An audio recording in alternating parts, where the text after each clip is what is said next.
Guys, എല്ലാവർക്കും എൻ്റെ ചാനലിലേക്ക് സ്വാഗതം. നിങ്ങളുടെ സപ്പോർട്ട് ഉണ്ട് നമ്മുടെ ഈ ചെറിയ ചാനൽ കുറച്ച് വലുതായിരിക്കുന്നതാണ്.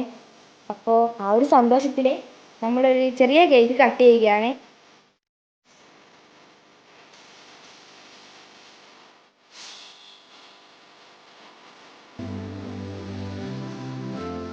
ആദ്യം ഞാൻ നിങ്ങൾക്കാണ് തരുന്നത്.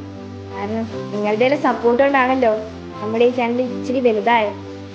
അപ്പോൾ ഇനി എല്ലാവരും സപ്പോർട്ട് ചെയ്യുക, ഷെയർ ചെയ്യുക, സബ്സ്ക്രൈബ് ചെയ്യുക. ഞാൻ എൻ്റെ വിഘ്നേച്ചിനെ ഞാൻ കേക്ക് കട്ട് ചെയ്യുമ്പോൾ സ്പെഷ്യലായിട്ട് വിളിച്ചതാണ്. അതിനൊരു കാരണമുണ്ട്. അത് ഞാൻ അടുത്ത വീഡിയോ ഇടുന്നതായിരിക്കും.